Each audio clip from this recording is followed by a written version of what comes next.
grupo está conformado por Michelle Penagos, Dana Méndez y Lizeth Bejarano del curso 1103. Nosotros les vamos a hablar sobre la ley de Ohm en corriente continua. El objetivo en esta práctica es que se comprobará la ley de Ohm y se comenzarán a manejar algunos aparatos eléctricos de medidas.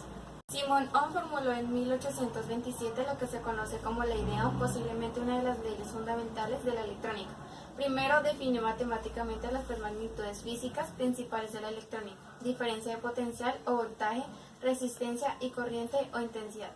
La ley de Ohm relaciona estas tres magnitudes físicas siendo su enunciado el siguiente: la corriente que circula por un circuito eléctrico varía de una manera directamente proporcional a la diferencia de potencial e inversamente proporcional con la resistencia del circuito. La importancia de esta ley reside en que verifica la relación entre la diferencia de potencial en bornes de una resistencia o impedancia, en general, y la intensidad de corriente que circula a su través. Con ella se resuelven numerosos problemas eléctricos, no solo de la física y de la industria, sino también de la vida real, como son los consumos, las pérdidas en las instalaciones eléctricas de las empresas y de los hogares.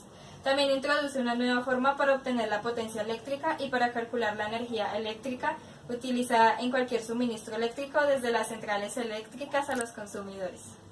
Su formulación matemática es intensidad igual a diferencia de potencial sobre resistencia. En unidades del sistema internacional, I equivale a intensidad, que se mide en amperios, V equivale a diferencia de potencial, que se mide en voltios, y R que equivale a resistencia y se mide en ohmios.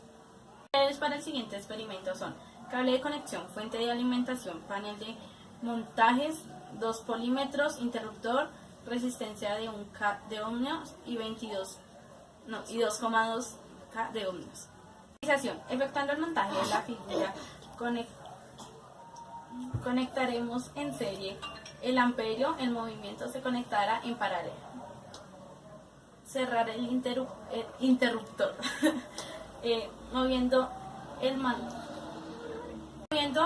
mando de la fuente de alimentación conseguiremos distintos valores de tensión que iremos anotando en la tabla correspondiente. Al mismo tiempo tomaremos de nota los valores de intensidad, representar en una gráfica los valores de la tensión aplicada V frente a la intención que circula y realiza la misma medida, sustituyendo por otras resistencias. Nuestra hipótesis o conclusión es que finalmente al término de la práctica se cumplió esto, ya que se comprobó la ley de Ohm. En el transcurso del desarrollo de la práctica se realizaron experimentos para comprobar dicha ley, entre los cuales consistía en armar un circuito y calcular teóricamente su intensidad de corriente. Después, con el uso del multímetro, medir experimentalmente y comparar esos resultados, que resultaban similares. Se comprendió esta ley, que enuncia lo siguiente: el flujo de corriente en amperio que circula por un circuito eléctrico cerrado es directamente proporcional a la tensión o voltaje aplicado e inversamente proporcional a la resistencia en ohm de la carga que tiene conectada. En las experimentaciones se comprobó que al aumentar la resistencia de un circuito, su intensidad disminuía. Esto debido a que mientras mayor era la resistencia, mayor era la oposición al flujo de electrones, y cuando ésta disminuía, la intensidad que circulaba era mayor. Esta ley no es de carácter general, ya que solo se cumple para ciertos elementos, que son las resistencias. Si se incluye otro tipo de elementos, ya no se cumple la ley de Ohm. Vamos a hacer las preguntas, y la primera sería: si no conocieras el valor de la resistencia, ¿cómo podrías calcularla?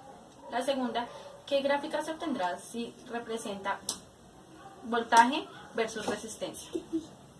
No olvidemos que voltaje es la diferencia o fuerza que hace que los electrones se muevan. Corriente, cantidad de electrones que fluyen de un punto a otro.